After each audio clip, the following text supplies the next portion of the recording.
In this video, I want to answer the question, what exactly does mentoring look like?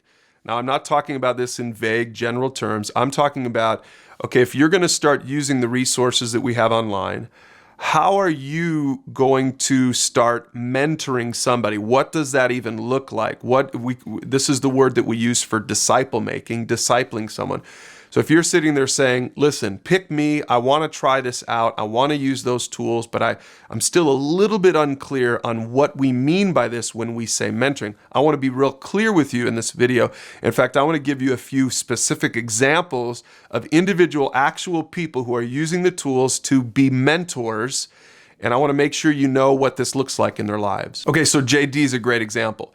Here's a guy who mentors two people in his life. He mentors a guy named Michael on Monday nights, and every week they get on the phone together, they pick a topic from the library, they use that flex method, find a topic, learn about it on your own, and then get together and talk about it, explore it together.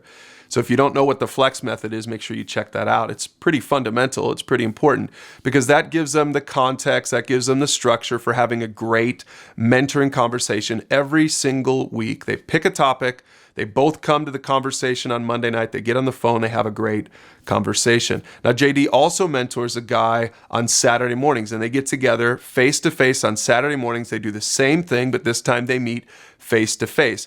Maybe different topics because they're different guys, they're dealing with different issues, but JD is meeting with them in both of those instances, and he's just making himself available to them. He's helping them think through some of these topics in their life, and he's mentoring them. Now, my teenage daughter does the same thing, except she does a mentoring group. So she's got 3 girls who are a couple of years younger than she is.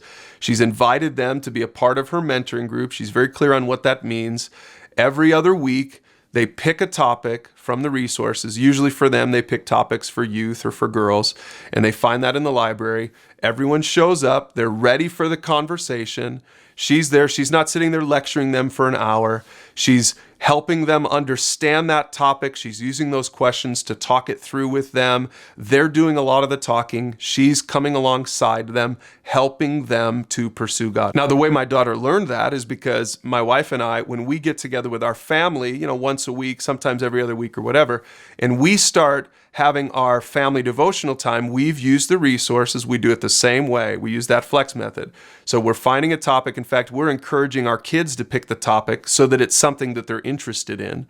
And then when we come together, we expect that they're ready for the conversation. Usually we have one of them present it, explain the topic in their own words, set up the conversation, and we have the conversation. Now, sometimes it's 20, 30 minutes. Sometimes it goes an hour. What we're trying to do is we're trying to model that we think about life through a certain filter. And that's what all those resources help us to do. And it's not just that, but it's also teaching our kids how to process God's truth and live it out, but it's also teaching them how to use that same method and the same resources so that they can mentor other people. Now, I know some other families that have younger kids, and what they do with little kids is they use kids' resources. In fact, I know a few families that pick a topic every single day, on the ride to school, or for some people, they do it at nighttime when everyone's there. They do it at the dinner table. And again, kid conversations usually are a little shorter, but they watch the kids' video together. Usually it's a few minutes long, and they use those discussion questions to start teaching their kids how to think biblically. It's opening up great life-changing conversations. It's creating an environment of pursuing God together as a family.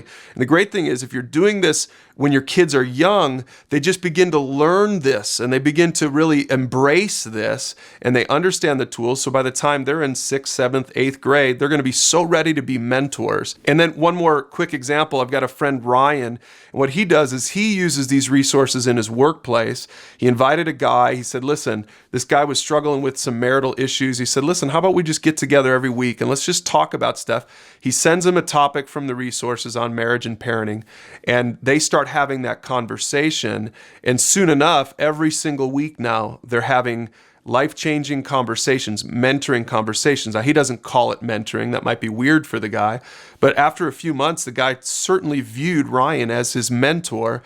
But the point was they were having meaningful conversations with biblical worldview in mind, but they weren't even really getting to the gospel yet. It's not like he's trying to cram biblical truth down his throat. He's helping him with something that's important to him, something that's of value to him. He's opening up meaningful everyday life conversations with this guy. And eventually they started, a few months into it, they started talking about more spiritual things. But this is important for you to understand when you think about mentoring. Don't think about mentoring. In fact, this is why we call it mentoring and not disciple making, even though it's technically the same thing. But a lot of Christians, when they think about disciple making, they think, I got to tell the gospel. I got to share the gospel. I got to share the gospel. I've got to tell this person about Jesus. When the reality is, especially if it's someone who's new to a pursuit of God or maybe isn't even interested in a pursuit of God, they're probably not interested in spiritual things. But that's why in our resources, there's so much more than just spiritual topics in there. Most of those topics are just everyday life topics. They're informed by the Bible. They're informed by a biblical worldview. But they're just everyday life topics that are going to add value to people's lives. And eventually, when the time is right, you can start talking about more spiritual things when it's appropriate. So some people say, well, how do you know which topics I should talk about? Let them pick. Maybe you pick a few, maybe you encourage them to pick a few, but the point is pick the right truth at the right time. Pick something that they're interested in, not just something that you're interested in. Be ready to have a life-changing conversation with them on the topic that means the most to them. So then the basic commitments for you as a mentor are just 3 things. Number 1, you've got to commit to model what you're living out. You don't have to model it perfectly, but you better model pursuit of God if you want to help someone else pursue God. So if you've got some obvious sin in your life, deal with that with your mentor so that you can start helping someone else. The second commitment is to pray for them, to really care about them, not just when you're talking with them.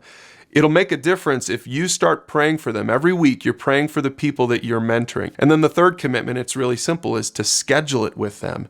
If you don't schedule it, what happens is it's not gonna happen. So the mentor's job is to schedule it, and hope that they're going to value that time enough that they're going to show up, whether on the phone or in person.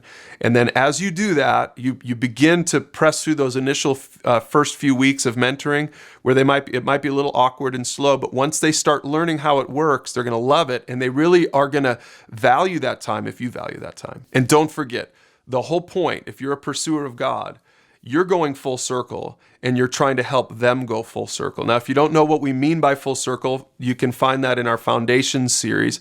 But remember, all full circle means is that you've trusted Jesus, you're honoring God, and then you're equipped to help other people trust Jesus and honor God. So not just are you someone who's pursuing God with your whole heart, but you're also trying to help them to become someone who's pursuing God with their whole heart. And someday, if you're doing it right, the people that you're mentoring will be able to go out and mentor someone else because you've kept it super simple.